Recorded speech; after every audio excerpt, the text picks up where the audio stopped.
Warm greetings from the High 10. It's Everyday Shenanigans. This video is pertaining to Trezell and Jacqueline West. As many of you know, they have been arrested for second-degree murder of their adoptive sons. I'm going to take you back to the beginning of how this horrific crime came to be. I will play the interview. I will also play the interview of his parents to ABC, and I will also play Court TV. Thank you for joining me. This is Everyday Shenanigans.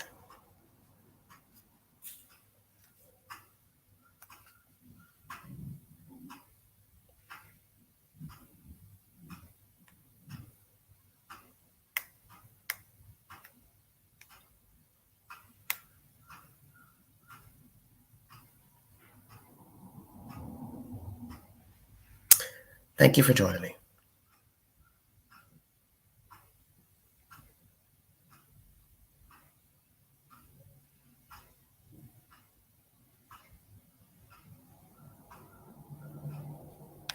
I just want to thank everyone in the community for all the support we've seen. We've felt so helpless, and seeing everybody out here really looking and helping out really means a lot. So, tell us what happened the night the kids were missing. From our yard. It was cold. I was going to make a fire. So a lot of wood in this area right here next to our house. I opened up the back gate. I'm throwing wood, bringing it inside the house. My wife's inside. She was actually wrapping gifts, so we thought it was a good idea. They got our youngest two go outside and play with chalk in the back patio. Do not let them go on the dirt in the backyard. Keep them close. So I was playing with chalk, and I came to the house. I saw them there. I went in the house. I came back out. I didn't see them there. I immediately went back in, asked my wife, "Did you see the boys?" She said, "No, they should be outside playing with chalk." I said, "Well, I didn't see them." So I came back outside and I started searching my backyard. I searched the whole thing. I realized that I left the gate open and I panicked, came inside the house, searched the house, me and my wife. Once that didn't pan out, I got in the van. I looked down the street, both directions. It was getting dark, getting cold. And I got in the van and I hit a bunch of corners. I went down this street. I turned my light on. I searched. I called their names. Talked to a gentleman on the street on the other side over there. He didn't see them. So then I came home and I told my wife, "We need to call the cops. It's getting dark and I need help. We got to get going." So I called the cops. Cops came. First thing they did was tell us to stay in the house so they can get a hold of us. And they had us just sitting there, and we wanted to keep searching. But everybody came out in droves, and I wanted to thank you guys that night, but we couldn't go outside. The cops told us the best are out here. The best are out here searching, and we appreciate it. And nobody ever could tell, we could never talk to anybody, and that was the issue. We just want to thank everybody. We really want to thank you guys. Please, if anybody has seen them, please call, let somebody know. Call the cops. Call California's city police department. Call them and let them know what you've seen, if you see anything. Our boys, they are going to be rambunctious, okay? They are going to be here in this area. And I really would like to go in the houses, but it's not because I want to invade people's privacy. I just want to know if make sure. That's it. Because go ahead. I'm sorry. If you got any questions. Oh no, you're good. Okay. I was just gonna say, this is the first time we're hearing from you guys, and I can't imagine what you guys are going through. I can't even fathom it. For you guys, for people who are thinking that there's some kind of foul play involved. We just spoke to the biological mother. She says she had a conversation with you guys, and that she thinks there's some kind of foul play involved. That she thinks you guys did something.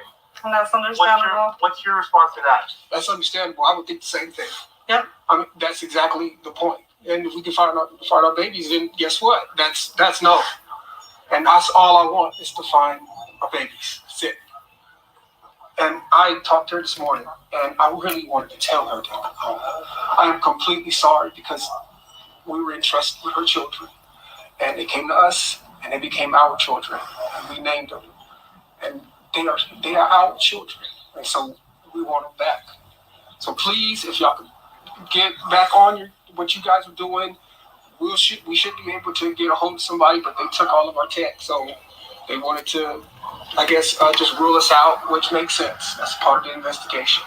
So that's pretty much it. Have you guys, you talked to the police all last night? Yes. What? So you guys willfully gave them your Everything. technology, Yes. the car. Yes. Did they get it? How did they get a search warrant? Did you I guys? don't see why they got one, but they got one. Yeah, We would've they let didn't them need take one, anything. but We would have take everything. We let them come in and search with us. We asked them to come do that. What did they take? Just tech. And that's it. Like our phones. From the house? What did they?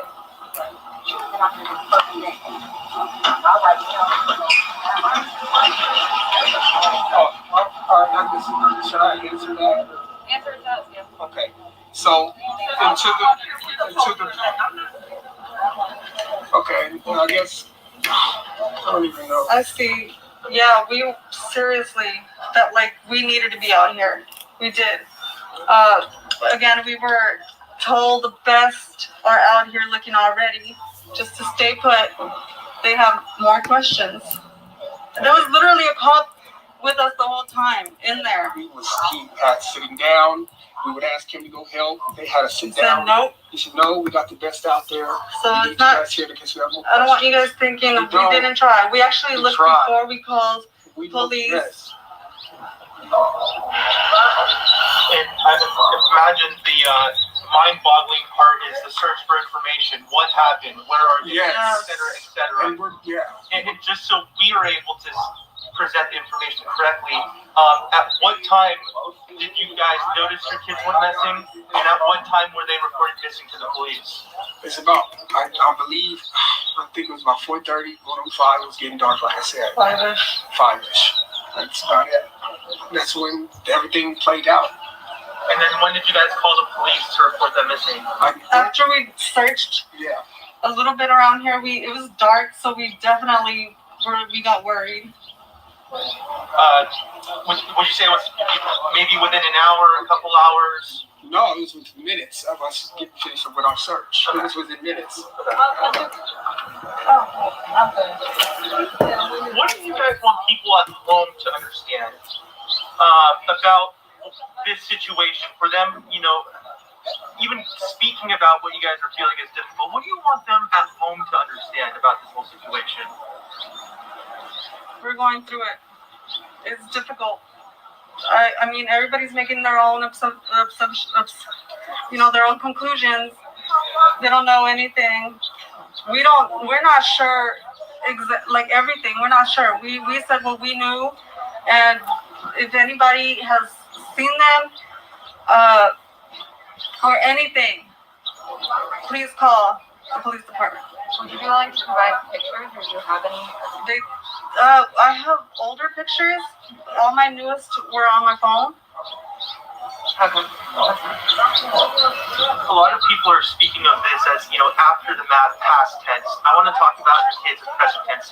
What kind of boys are these? Tell us about the boys. Very playful, very rambunctious, and they do love to wrestle. They do love to kind of get rough with each They're other. kids. They're kids. Of course, they would love to go out, but so during the pandemic, we weren't trying to go, out here, and so we stayed inside.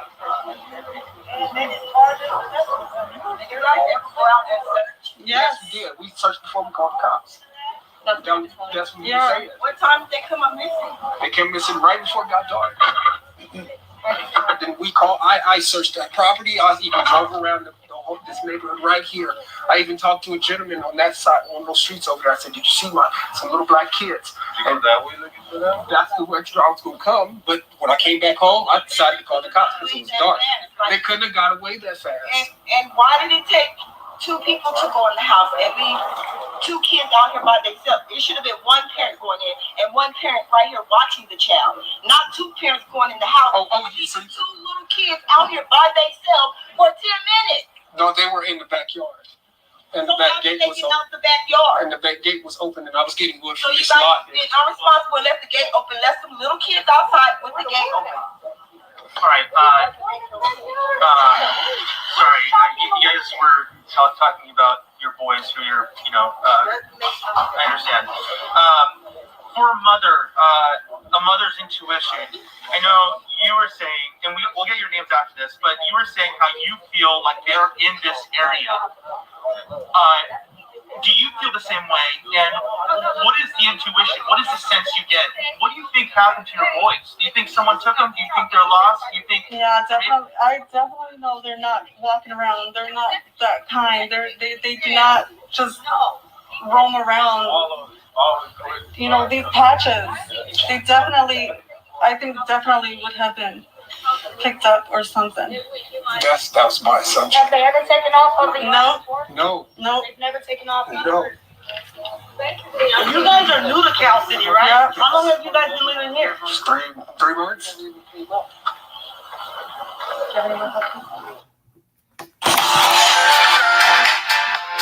All right, everybody. 1 minute. Sorry about that. Had to have an intermission.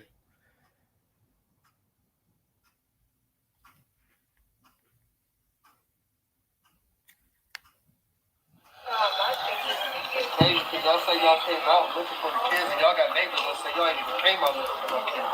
The neighbors went out here. We were looking. We were looking. I'm just saying, bro, it's crazy, bro. I got kids of my own. Where do you live? Them little boys that y'all raising, that's my biological family. I understand, I bro. don't leave kids Oh, no. outside. And I understand. I have 9 kids. I have 9 kids. There's outside no the backyard, way I'm and I was gonna watching. leave my kids unattended. Not even for a minute. Like, you sit here, We get that. We get it. They're in the We backyard. feel it. You don't even look like you worried. But you bro. said the gate. I've been Okay, y'all know going through y'all all finna, the y'all know y'all students. finna go inside the house, right? Y'all are foster parents, right? No. Okay, we're y'all adopted them, Yeah, right? they are Okay, children. shut the gate. Go in the house. Why did it take both of y'all to go in the house and leave them outside by themselves? I understand. And y'all know the gate was Why open. haven't y'all been out with the people around this neighborhood looking at you? We already told already on said camera. I Right, saw y'all no cameras last night. I didn't even see y'all out here praying with them people. Them people was out to take care of my nephew. Not this, not supposed to happen. I understand. Y'all was supposed to take care of my nephew. I understand.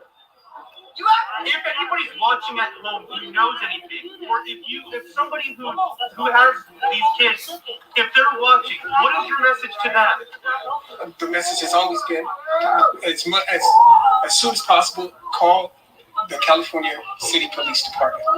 And please bring our babies home. And that's that. It's one of the reasons why we actually didn't want to This do is the this. reason why. Because The Pyle family. we were under orders to stay in the house and stay because they're going to need to contact us. And we cannot go outside, and that was the issue. And that was the issue. We were under orders by the cops to stay home in the house and let the professionals look. But you just said that they were your children. If they were your children, regardless of what somebody told you, wouldn't you want to go look for them? Well, we have cops actually posted in the front door right there. Coded this or not? Would you We not be- Totally understand. If you guys actually have that question, you should ask the police officer. But you see how it seems that the kids was left unattended. You guys went in the house and then the kids disappeared. Exactly, and that's the word we're trying to figure out. No, it doesn't make sense. How did they disappear? How did they go out? You guys had the house supervised already. And my question is, why were they the only two children out? Where were the rest of the kids? Those kids moved on. What, who? They left. They went on vacation. So they did it. No, because they're too young. We watched them. And it turns out that they're happy. How did just really quickly before you guys, first and last name, spelling of both for both of you guys. So, say it again. Just first and last name. Spelling of who or what? Or just your first and last name. Oh, our names. Trezell West. Jacqueline It's West. Trezell West. Okay, and for you? JACQUELINE. I'm sorry, one more time. JACQUELINE. Ulane. West? Yes. We'll let you go. All right. Sorry about that. She probably want to feel bad.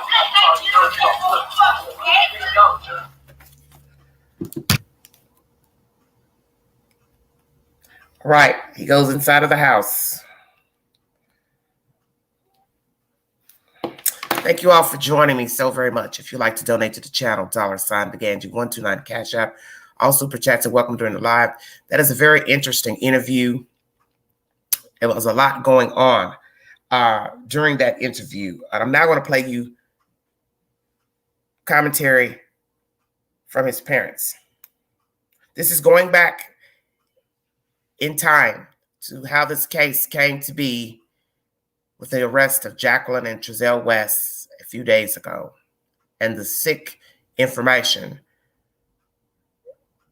put into the indictments. And forgive me for not reading all of that, because I did realize after watching Duty Ron, there was the information about the soliciting the minors to aid into this crime and the aggravation factors. It's very, very sick information. Never knew it would come down to this late, and what was said in the indictment. It's a very, very sick situation. Good morning, America. It's the source. These are his parents and brother, Jamal, speaking to the news.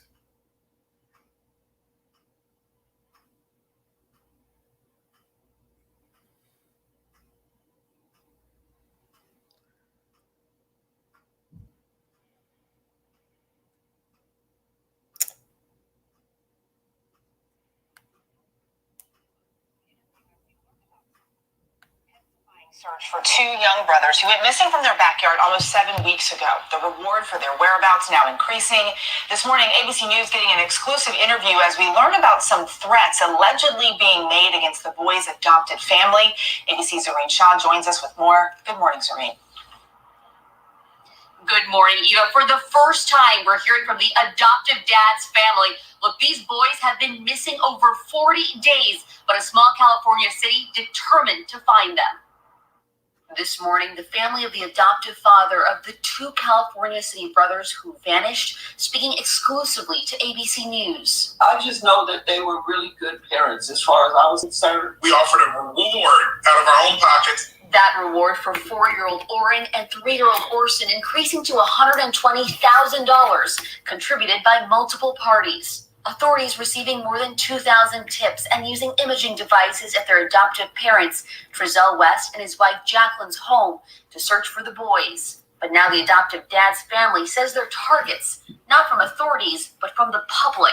It is misguided to blame uncles and aunts and grandparents for children who are missing that we love and care about and are trying to find. Right now, there are people outside the home talking about where are the boys. Police have not named any suspects. I'm working so hard, literally day and night, to find these kids. The boys were adopted in 2019 and disappeared late December. The adoptive parents saying they last saw them in their backyard. Came inside the house, searched the house, me and my wife. Once that hadn't panned out, I got in the van. Neighbor surveillance showing Trezell jumping into that van looking for his boys, the couple then calling police. The chief maintaining hope, but still suspects foul play. The biological mother devastated. I don't have not one evil bone in my body, and for this to happen to me, it's a lot for me. As the community continues holding vigils, the family reminding everyone they are in deep pain too. It's like the people don't realize that we are grieving, we are hurting just like they are. The Wests have 4 other children. They are in protective custody. The chief saying this is protocol because those first 2 kids disappeared under their parents' care. Dan? Wrenching story all the way around. Zoreen, thank you very much. Well, hey there, GMA fans. Robin Roberts. That was Good Morning America. That was the parents speaking.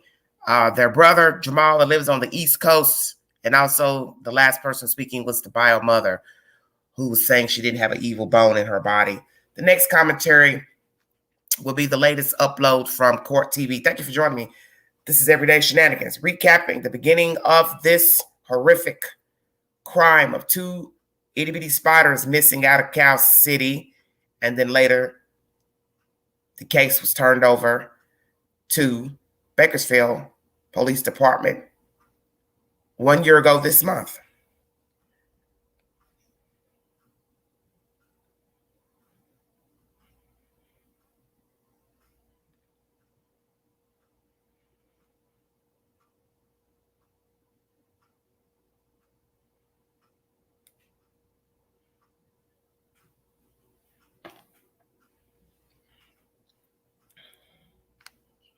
What we know, what we don't know, what prosecutors are saying, etc. But let's begin here, because mom and dad, they adopted these two children, now charged with their murders. It became very real for them today as they were handcuffed and brought into court for their first appearance. Take a look at some of the video that KERO, our affiliate, got for us out there in Bakersfield, California. That's Jacqueline West right there. She's the mother, and there is the father. Still have masks on, so I still really don't know what they look like. Because when these toddlers were reported missing by mom and dad, they wore masks at their press conference because we're in the midst of COVID. Obviously, there's still issues in the courtroom, but you can see it in their eyes. It is real tonight. It is real. It is the rest of your life behind bars. That's what you are facing. The potential for that. There's still a lot to get to. So let's begin here. Vanya Patino. She's going to be on the show a little later tonight. You saw her here last night. She's a great reporter with KERO in Bakersfield. She has the latest for us in this case. We now realize that the search for the boys began after the real tragedy had already occurred. Bakersfield Police Department Chief of Police Greg Terry adding this is not the outcome they wanted. Meanwhile, Kern County District Attorney Cynthia Simmer announcing Wednesday they believe the two toddlers died back in September, 3 months before their adoptive parents reported them missing. She adds a grand jury trial began last December, a year into their disappearance, where more than 50 witnesses testified. The Kern County grand jury indicted Trezell and Jacqueline West, the adoptive parents, for the murder of Orrin and Orson West. In total, both adoptive parents were arrested on 2 counts of second-degree murder and 2 counts of cruelty to child, 1 for each kid, and a false report of emergency. Naturally, the first 2 counts carry the most time in state prison, murder. It is charged as murder in the second degree.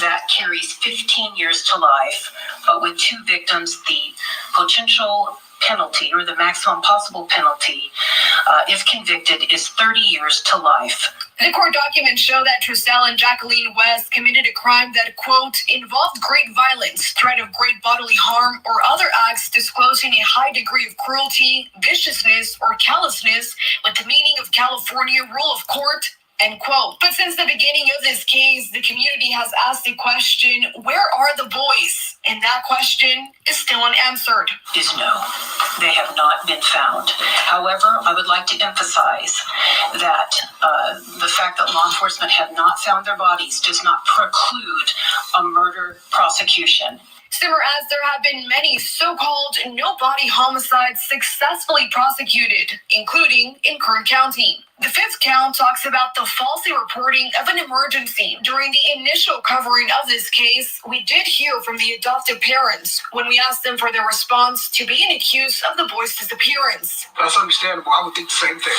Yeah. I mean, that's exactly the point. And if we can find our babies, then guess what? That's no. And that's all I want is to find our babies. Now that officials believe the boys died 3 months before they were reported missing, the question of if they were ever in California City remains. And that's something we're going to answer during the trial. Now, that indictment, there was another clause in that indictment that I want you to take a look at because it could tell us a part of the story and some of the potential evidence in this case. Circumstance and aggravation It is further alleged that the defendant, Trezell West, the father, and Jacqueline West, the mother, induced others to participate in the commission of the crime or occupied a position of leadership or dominance of other participants in its commission within the meaning of California rules. What does that mean? What exactly does that mean? Induced others to participate in the commission of the crime? Or use a position of leadership or dominance of other participants in its commission? They are alleging here that there are other people involved in the murder of these two little boys. But no one else has been charged. We've got to figure out what this means. That's why I'm bringing in the think tank tonight.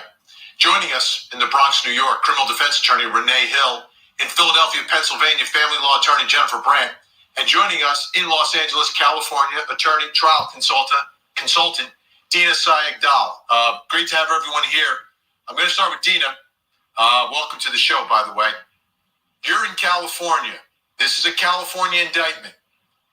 Am I reading that right? That this circumstance in aggravation, that there are other people involved in this crime, that they were either induced or dominated and led into the commission of this crime involving these two little boys that were murdered? You're reading it right. And the district attorney said that it is possible they may bring other charges. She wouldn't preclude that. So we'll see what happens there. But it makes sense in terms of how much they actually know. The fact that they know that the children were killed or 3 months before the disappearance does show that somebody was talking to them. And it makes sense. It could have been somebody who was involved in their death or in covering up the death. So the fact that they are alleging that aggravating factor in the pleading makes sense. Now, the aggravating factor is in the murder counts. So I'm reading that to be directly related to the murder. This is shocking. I mean, Renee Hill, tell me your thoughts about this indictment and what could be going on either behind the scenes or somewhere else. The other thing I looked at here, and I don't know if I'm reading too deeply into this, and I could not imagine this, and I don't want to imagine this, that using a position of leadership or dominance, there's 4 other children in that house. I can't imagine, Renee Hill, that these parents somehow made these other kids take part in the murder of their little brothers. I couldn't imagine. That can't be right. I hope that's not right, Renee. Yeah, I pray that is not right either, Vinny. But what it seems like to me is that there is an individual or other individuals who have gotten themselves into some other trouble, have been arrested for something else unrelated to this matter, and have decided to try to dig themselves out of that situation by providing information in this particular case. Because when we have these cases, especially where a body or these bodies are not recovered, and this investigation has been going on for quite some time, it's going to be a circumstantial case. And a lot of times the leads will come from other people who start talking, and it's usually people who have gotten into trouble and are now looking to play a card to get themselves out of it. Or I think someone has provided information to the prosecution to get them to the point where they are now.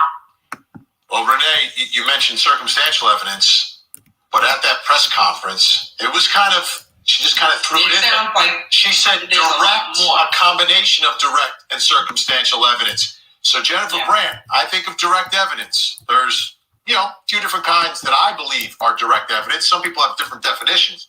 But to me, it's an eyewitness to the crime. I see the crime, a video of the crime, or some level of a confession or admission would be direct evidence. And the admission could be to police. The admission could be to maybe another person. So, Jennifer Brandt, are these pieces fitting together that we believe direct evidence, other people involved, that someone may have told investigators exactly what happened to these two little boys? You know, Vinny, when you talked about the other children in the house, that's exactly what I was thinking when I read about those charges, the aggravating charges, because that sort of makes sense. No one else has been charged, and they wouldn't charge necessarily these children in the house, but they could get information from the children about what went on, and maybe find some direct evidence in the household that would help link this, or end up having these charges against the parents. To me, that seems to be the most obvious way to go, is that the other children were somehow involved or knew about what was going on. The only thing that's interesting, though, is that the parents haven't been charged with any other charges related to those children, whether they abused them or mistreated them in any way. We don't hear anything like that coming out, but who knows? She said there may be other charges being filed, so I guess it's a wait and see kind of game. And Dina, you know the geography of California a lot better than I do, but we refer to them as the Cal City Toddlers because Trezell and Jacqueline West reported them missing in December of 2020 in Cal City. But they had just moved there. They were only there for a few months. Before that, they were living in Bakersfield. And I believe they were living with his family, so maybe a grandmother, some aunt. I don't know who else was in that household. But I do remember the investigation was being led at the end by Bakersfield. So what are your thoughts about the time frame? Because they're also alleging in that indictment that this murder took place not in December, but sometime in September. Between the 1st and the 30th is the window that they've put in the indictment. What does that tell you about what may have happened to these children?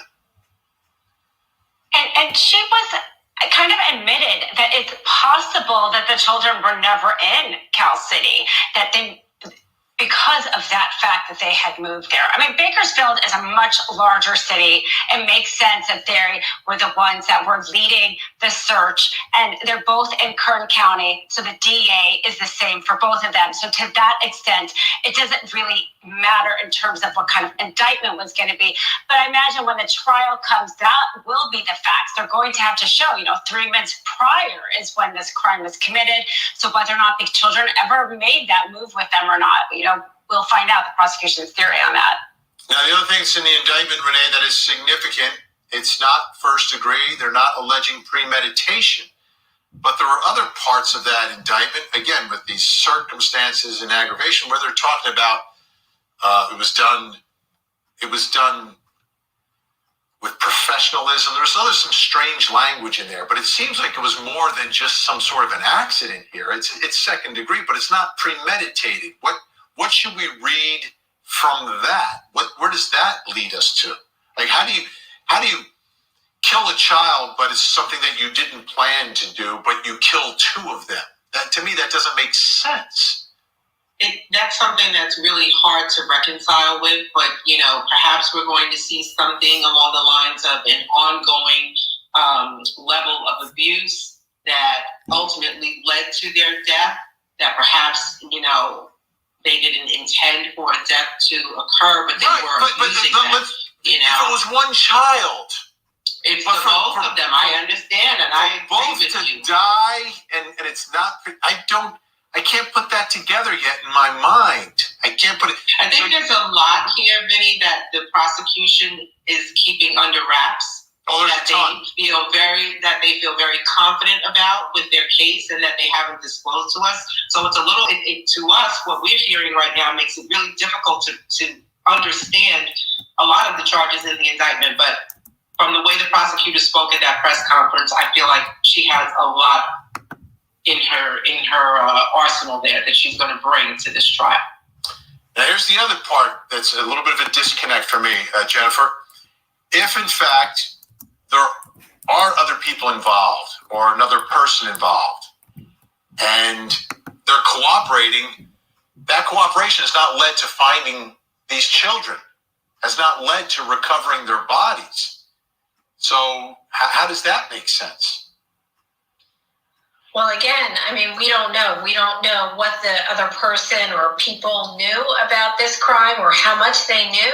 They may have known that something happened to the children, that the children were murdered, but they may not know where the children were ultimately, their bodies were disposed, or if their bodies are still even intact or around. I mean, there's so many things that could have happened to these little children.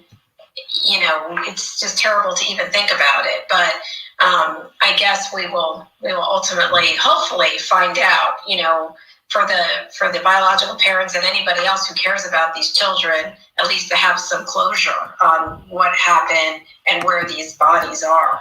Absolutely. And next hour, we are going to learn a lot more. We're going to have a member of the biological family with us, local reporters with us, our investigators. So we're going to dig more into the story next hour. This hour, Renee, Jennifer, and Dina staying with us. When we come back, there was a verdict today here on Court TV. Big verdict. And the botched raid at Breonna Taylor's apartment will show you what happened. And we will get... All right, everybody. Thank you so much for joining me. This is Everyday Shenanigans. I'm recapping this case from the start to this end of an arrest. Very baffling information.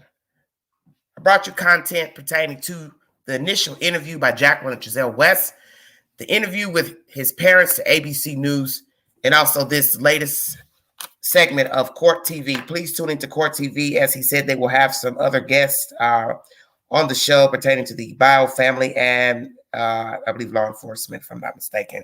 I'm going to go ahead and get started because there's a lot to recap. The lies they told. They lied to the world. They lied to the Bio family. They lied to the news. They lied to law enforcement. Jacqueline is swaying back and forth inside of this interview. She makes one comment when they first ask her to describe what happened on that night. She says, "My yard," her first words, and then she pauses because she can't gather her thoughts, because she knows that what she is about to say alongside Trezell West are lies. My yard. What about your yard? You know those kids were never in the yard because they were never in the house because they had been murdered 3 months beforehand. He goes on, Mr. Trezell, talking about that's no in describing finding the children. See, people use the opposite of what they're supposed to say in describing a crime or scenario. When you are talking and affirming something, you're supposed to nod your head yes. While he was talking, she's nodding her head no. Stay woke. Their behavior was obvious in that interview. Swaying back and forth, Jacqueline, nodding her head no while he is spinning the story, which is a lie we now know she told on herself. He paused immensely during this interview. When they asked to describe the children, he grunts before saying rambunctious. He was reliving the day they were murdered 3 months beforehand. His actions told that. They're not even alive, you idiots. Now I've got to sit here and spin this web and make it believable, pausing every 5 seconds in between the lies. That was a dead giveaway because he could not tell the story in complete, straightforward sentences. If you notice, the cameraman zoomed in on his hands. They were tucked in between his arms, thumbs out. Some would say this is a protective stance. Some have seen it in other criminals who we later found out were guilty of the said crimes. Never once did he relax his arms, hands to the side. We now know why. looking off because he really was watching the crowd, which had the Bio family. And that was a problem for he and Jackie because they couldn't get their words out enough without them questioning them. The reporters could barely get a question out because of the Bio family, because they were upset, asking 50,000 questions. And that threw them off, and you could tell they were perturbed by them being there.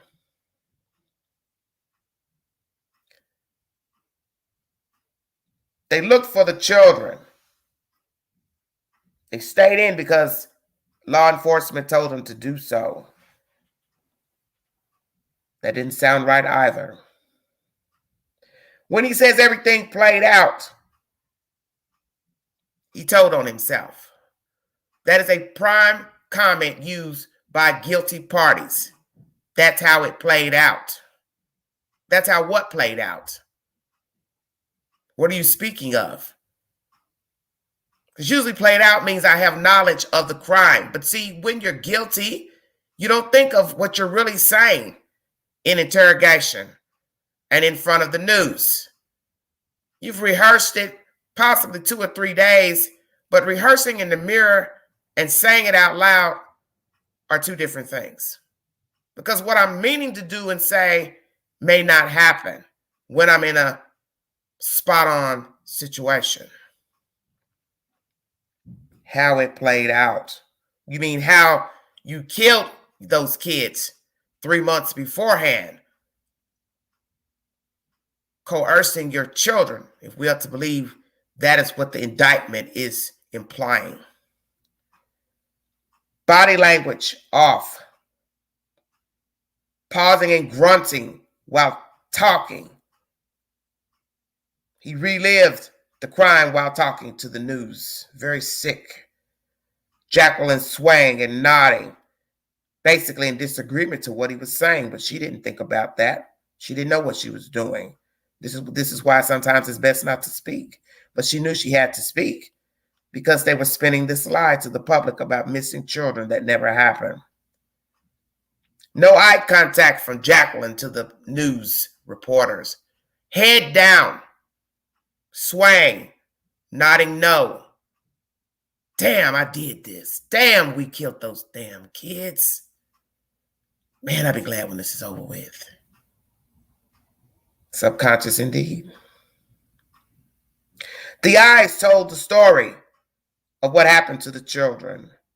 Masked up they have been for 1 year and a few months. But when you look into the eyes of Jacqueline and Trezell West, they are soulless. The eyes tell the story of September 2020 and what happened to the boys. This was a grand act performance on behalf of 2 dirty bums. Thanking the public. How dare you? He put it on thick, did he not? I want to thank you for coming out, blah, blah, blah. This leads me to believe that Trezell and this woman have been lying probably ever since they were young people. Because in order for you to stand before a cameras, the news, Bio family, neighbors, onlookers, and spin the web of what allegedly took place on December 21st, you have been lying in other parts of your life. You don't wake up and start spinning atrocious lies about a crime that you coerced your own damn kids into unless you've been lying before. So it didn't matter about their background, not having criminal records to get the children. They're pathological liars. And you don't start lying at 30-something years of age.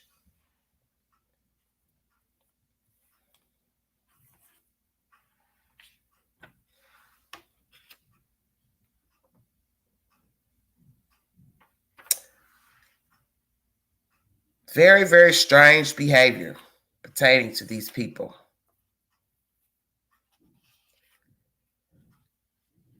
The clues have been there all along pertaining to what happened to the boys. The fact that the interview, to me, was botched with their behavior and their wordings. The fact that they had many searches thereafter at the house, guns drawn, was an indicator that something was off if you were paying attention. Something was very off. The fact that they never spoke again after that interview with each other or their family members, parents, or any other direct family members. They never searched.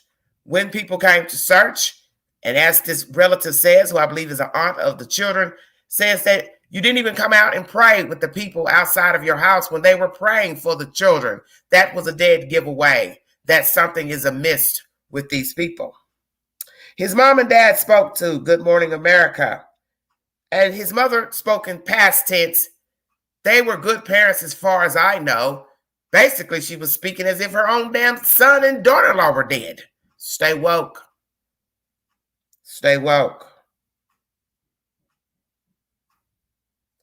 No one ever spoke to the news again from the West family. Bakersfield got the case in March, and little did we know, they already knew they were guilty. So that means Chief Walker also knew. And I'm going to talk about Chief Walker briefly. Many people had different opinions of him. I never had anything negative to say about the chief or anything because I didn't know anything. But now when I go back in hindsight, my memory jogs back to the times that Brian Wayne would speak to him. I could look at Chief Walker at that time and say to myself, he wants to say something, but he cannot. Now I know why. He could not tell what he really wanted to say. It was written on his face during those interviews with Mr. Wayne. Because he would also pause in between interviews and commentary with Mr. Wayne. And in my mind, I said, Chief Walker knows something. And he had to have known because law officials had to come to him to take the case to Bakersfield. And 9 times out of 10, they told him why. They told him why. So imagine Jacqueline and Trezell are still cooperating with the police at the time of the exchange, and everybody had to have known they had coerced their children to kill these babies. So imagine still talking to them. Chief Walker, Bakersfield Police Department, FBI, all knowing they killed those kids. Imagine putting on a face every time you talk to them. But I do believe Jacqueline and Trezell sensed that they knew something, because a crook always knows when somebody else knows. Over the months, we got no updates pertaining to the disappearance of the children. Oh, Lordy. 1 year later, the month I sit in right now, we learned the truth pertaining to the indictments brought down by the district attorney's office. Ellie knew all along that the kids had told them day one or week one what had happened, and that they were culprits in the deaths of their own siblings. How horrific that must have been to be the ones to hear that the children are also murderers who will be staying with this throughout their youth. They don't get any professional help. As I said, whomever the children told, detectives, psychiatrists, imagine being the people listening to the children tell what happened on that fateful day in September. I can't imagine what those people were thinking as they listened to the children tell the story. Throughout those months of no information pertaining to this case, Jacqueline and Trezell obviously fell off. They had already fallen off after interview 1. No one saw them, heard them. Crazy stuff on social media, alleged pictures of them in a porn shop. Don't know if that's true or not. As I told somebody, they're human. They go where they want. It doesn't matter. people don't stop living because they killed somebody. They just don't. Who are the 50 witnesses? I'm suspecting that they are family members, acquaintances, neighbors from the Cal City neighborhood, and neighbors from Bakersfield, California, especially Casa Loma. We hear of witness tampering in the indictment. And I did not read that to you all because I didn't go all the way down the page because I thought it was repetitive. But once I watched Duty Ron and his guests broke it all the way down into the indictments and the aggravation, that was mentioned. The word minors and aggravation. One would suspect that the witness tampering would be the children if there are no other arrests and no other people involved. I would suspect they threatened their own children. You better not tell or you'll get the same thing. Probably threatened the neighbors, Cal City, those who were filming, uploaded the video and gave it to a YouTuber. As I said before, that was a very dangerous thing to do. Give that video up knowing you still live by this man and his wife. Because as someone said last night, don't think he couldn't have done something to you if he's killed 2 children. How hard would it be to knock off a neighbor, acquaintance, family member? Stay woke. Did they tell anybody that they aided the children to kill the other babies? Could be. We will find that out in court. We will find out all the evidence, digital evidence. Did they take the children beating the children? I do believe that's the evidence. I believe the children told it. Evidence number 1. I believe they filmed it. Evidence number 2. And I believe the video from the neighbor given to a YouTuber, evidence number 3. That's why she feels adamant about her case, Ms. Zimmer, that she's got this case sealed up. Did both entice the kids to beat these small babies? Did all the children participate in the beating, even the smaller children, or did they make the smaller children watch while the older children beat these babies to death? As you heard in his commentary with Billy Politan, that perhaps the children have been abused from day one. And one could say, when you listen to him say the children were rambunctious, if you see them, rambunctious, they like to rough play. One would say the children were too much to handle for this man and his wife, which leads one to wonder why they didn't send them back before adopting them. Could this be, as someone said, Fight Club? I'm going to make these kids tougher then, since they like to be rambunctious. I'm going to make my own children tougher. Fight them. But sadly, they fought them to the death. Was this intentional? Did they lead the children to beat the kids to death? Or they just stood there and let them give the final blows? Obviously not caring. So in the end, it won't even matter, because you aided children to do a heinous crime. And at some point, you had to have known what you were doing was wrong. And the fact that those children eventually had to stop moving, and you probably told them to continue beating the kids.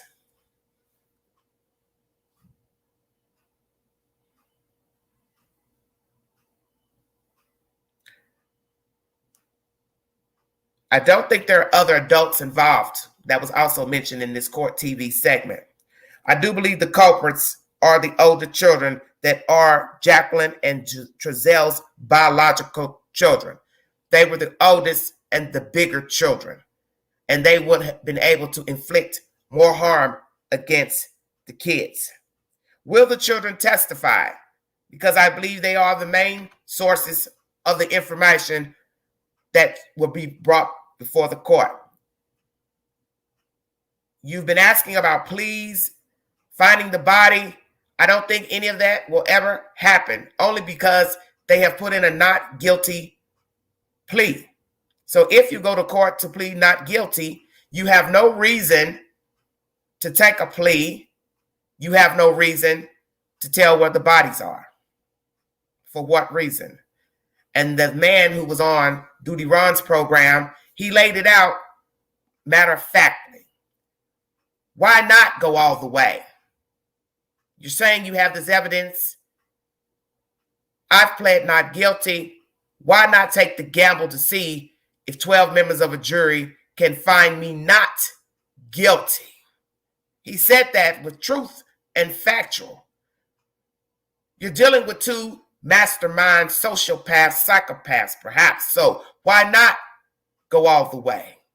I want to see what you got. I want to see these people come in and testify against me. I want to see my children testify against me, because I can possibly look him in the eye and make him freeze up in court. See, the mind control won't stop just because Jacqueline and Trezell West are locked up. I do not know if the children will testify, but I do believe that they videotaped the beatings, so they may not have to testify. But I do not see Jacqueline or Trezell West taking a plea unless somewhere during the trial, the evidence is so overwhelming and they're looking at the jury, looking at people, looking at them in a not so kind way, they change their mind.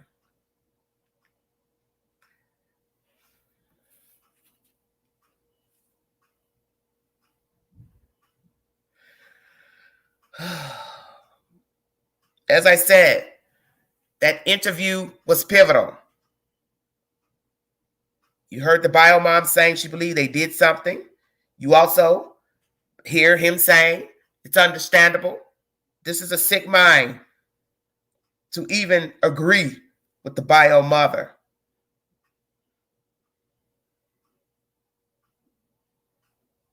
Jacqueline couldn't even get her words out because she knew she was lying. Telling the public, the reporter, she had old photos, but only new ones on her phone. Made no sense, because when law enforcement came to you to investigate the disappearance of the children, because you called, you were obligated to give them newer photos of the children from your phone day one. But you see, they were game players. 9 times out of 10, she didn't have any photos to give to law enforcement because she had ample enough time to go on her phone and show new pictures. Where would it just makes no sense. That's all I'm saying. Oh, I got older ones. Well, so where would the older ones be? Stay woke. They were photographs or on an alternate phone. It's bullshit. As I said, when you listen to them talk about the children rough housing, this has possibly been going on. 9 times out of 10, they've been harming the children and also using their children to use the babies as punching bags. Excuse my expression.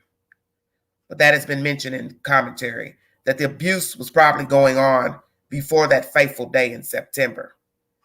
And perhaps he was trying to make his own children strong and tough, because who's to say that his older children weren't rambunctious, and he wanted to show them, you've got to get rough with these little ones. They don't have any manners. They're rambunctious. They're hard to deal with. Let me show you how to deal with them. So on and so forth. What's his punishment for rambunctious children?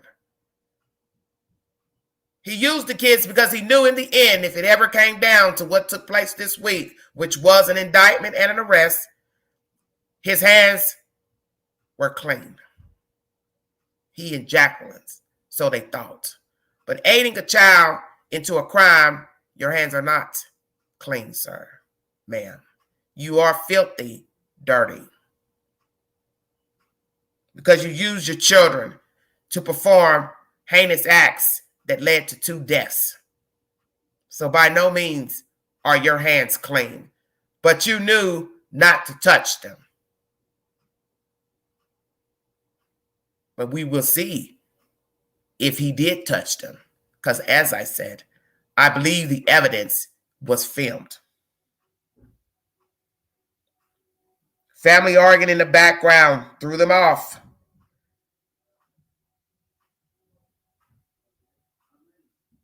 Threw them off. They're arguing with these people while the reporters are trying to ask the questions. They're telling him he shows no emotions at all.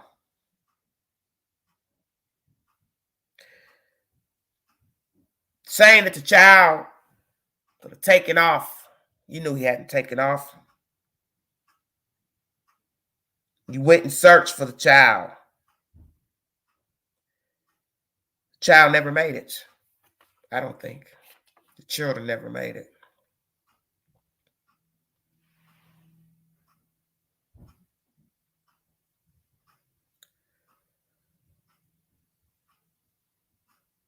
Very sick story that has come to light this week. His parents talking in this interview, they were good parents, using past tense. We're also grieving and hurting too. I don't think so, Wanda. You and Phil were not grieving because I believe you and your husband and also your other sons knew that they had done something to the children, because you would be the first one to have an idea of what was going on out there in Cal City and Bakersfield.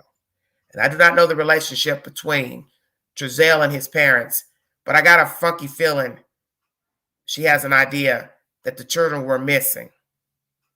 And if indeed they took those children on the 19th of December to Wanda's house or to Jacqueline's mother's house, they had to explain to law officials where the 2 were once the video was brought to light.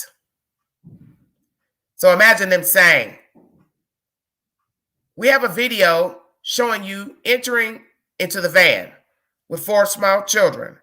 You return without the 4. 2 days before you report 2 missing. So where were the 2 when you were getting in the van with the 4?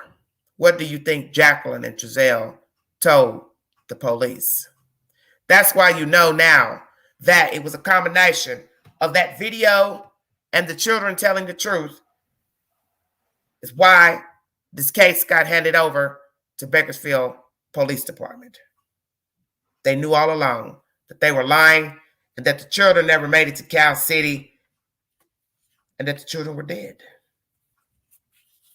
Imagine that. All this time, people are wondering and crying and moaning and wondering where the children are, and they have been dead for some time. And the only people that knew the secret were the parents and the children and law officials. But yet nobody told the public where and what had happened. The boys are still missing, and I doubt that anybody will tell where they are, because right now we do not know if Trezell ever told Jacqueline where he buried the boys. So therefore, what plea can you take if you don't even know where the children are? Oh, I know that they're dead. I was there. I watched my own kids beat those babies. I aided, I watched, I rooted, but I don't know where Trezell dropped them off. And 9 times out of 10, he is the one who buried the children. Where are the boys? Are they in the desert, the state of California, outside of California? They let you know that they exacted 3 searches, I believe, outside the state of California. If I'm wrong, I will correct that. Very, very baffling to know the details mentioned in an indictment, fancy words, of course, but nonetheless, baffling and disturbing. He knew what he was doing when he aided those children to beat up those babies, because he knew he didn't want to put his hands on them. Nobody could go back and say, Daddy did it, Mommy did it. He also knew that nobody would prosecute 8, 9-year-old for murder. That's where the fancy words come in an indictment. Professionalism. He knew exactly what he was doing. He was articulated in making those children kill those kids. And he stood and watched without having to possibly lift a finger.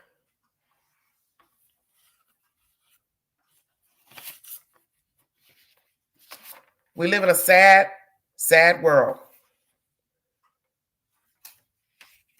where you don't know people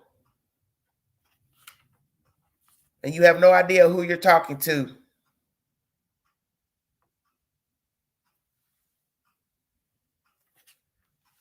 You have no idea who you're talking to. People will aid sadists during the investigation and after an ending. There will be people who will be writing to Jacqueline and Trezell West inside of that funky jail. There will be people sending them money to put on their books to feed their fat tummies. By the time we see them in court, they'll be a little chunkier because of the monies people will put on the books. That is your prerogative. But it shows you that there are people who are just as sick and diabolical as the culprits. I don't aid nobody that disrespects a child. Not now, not never. All human beings are flawed, make mistakes. But when you decide to beat children, disrespect the body of a child and the mind of a child, you allow other people to disrespect the mind and body of a child. I have no respect for you, and nor will I ever rally for you. Whether you are my own blood, a neighbor, friend, schoolmate, or stranger.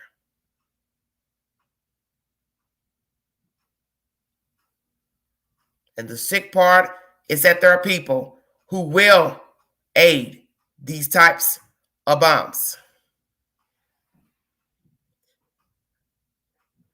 The system has been blamed, but you have to have proof that the system didn't follow protocol in fostering and allowing these people to adopt the children. But in the end, they did not have a criminal background, and they passed whatever criteria they needed to pass. But I do believe at the end of this story, somebody started talking. Somebody was inquiring about the children. And that is why Jacqueline and Trezell West came up with this ruse that the children were missing from the yard. Somebody came a-knocking to Cal City.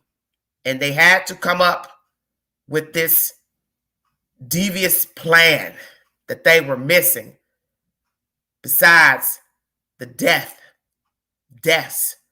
that they orchestrated 3 months beforehand.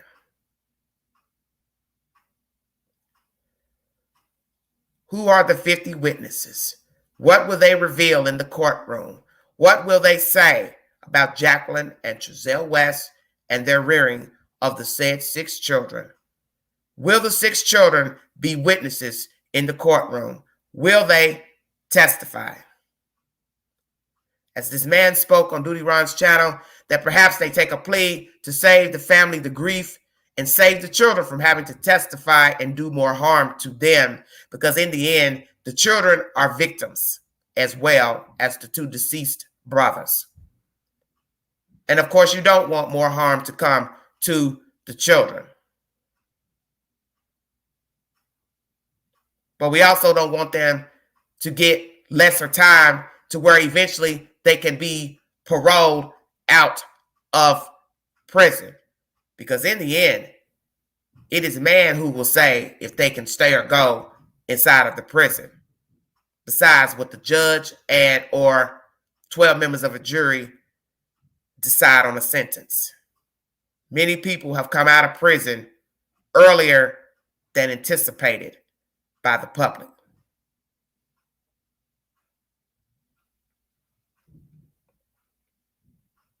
What will the jury say? Will everybody show up to testify? Always remember that too, that how you start isn't always how you finish. Will everybody testify that testified the grand jury? And actually, they already testified, so they have that information already on file. Those who testified of whatever they had to bring forward, which brought the indictment to light and brought the warrants for the arrest. But I'm also leery and curious to who will talk in the court and give us the information about these dirty bums and who they are and what they are and how they came to be. And will there be more arrests of those who knew all along the children were missing and or deceased, and they never spoke up against Jacqueline and Trezell West? As you know, each party has different attorneys. Many people say that's a conflict of interest for them to have the same attorney. I don't know. I'm not trying to find out. But the point is, they both had different attorneys in court. And who's to say in the not guilty plea, one will point the finger at the other one? We will see. And I just don't think that they will tell where the bodies are, because that's the point of entering the not guilty plea. I didn't do anything, so I ain't getting ready to tell you where our body is if I didn't kill him. Stay woke.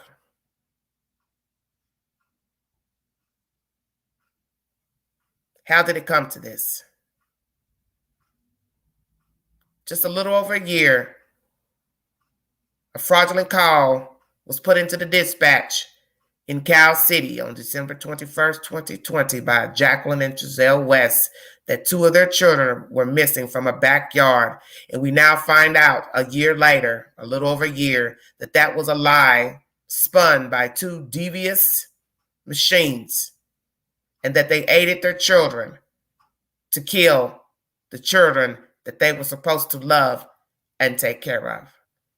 And as I have always said about a murderer, don't ever think they wouldn't snuff out the good children, the good brother or sister. There's no such thing as they're nice to this person, but mean to this person. If you are capable of abuse and neglect, you have no respect for life, period. Favoritism means nothing. Justice for the boys. If you'd like to donate to the channel, $BeGanji129 Cash App. Thank you for the super chats. Thank you for tuning in to the content. Thank you for new subs, old subs, and those just passing through to hear the information. As most of you know, I brought you content last night that another female, African-American female out of the state of California, has come forward to say that she lost her rights to her children and that those said children she has not seen for 5 or 6 years. And that they also were fostered in the care of Jacqueline and Trezell West and adopted by them per commentary of a court official who told her in confidence that your children were adopted by the couple. If these allegations are true, then where are they? Because the smaller children that were fostered, that were left behind, are younger, from my understanding, than the ages her children would be now. So what are we saying? The state will not give any information pertaining to the life of these said children, but they did tell the news that Any child that was a ward of the state will not be put into adoption and or taken away from the parent without cause. That was their final statement. Are we talking about a serial baby killer? Because if no one will verify the whereabouts of these children, this will be a hot mess for the district attorney. And I do not know if this lady went to the district attorney, but have mercy. If nobody will verify life, proof of life of the two boys. And the thing that's striking of this commentary is that they were boys. Stay woke. Not girls, not a boy and a girl, but two boys. And that is the one question some of us asked when this story first broke. Why did they foster and adopt boys only? No girls.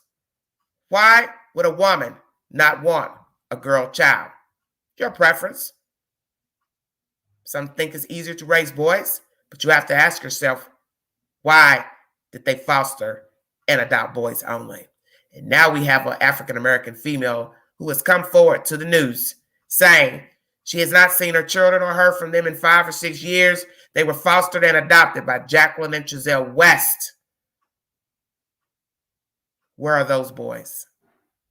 Why did she come forward so late? Why not come forward when you first heard that the boys were missing from Cal City? That would have been the perfect time to come forward. Please go check my community board for the said information of this woman and her boyfriend coming forward about their missing children in the state's care and the linkage to Jacqueline and Trezell West. It will be a very sick notion that there are other children missing that were in their care. And let me say one thing to you all. And I want you to think very carefully about what I'm getting ready to say. It would be easier for Jacqueline and Trezell to kill an adoptive child versus a foster care child. Remember that.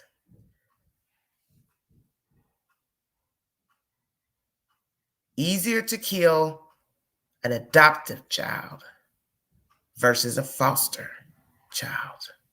Thank you for joining me. This is Everyday Shenanigans. Have a blessed weekend.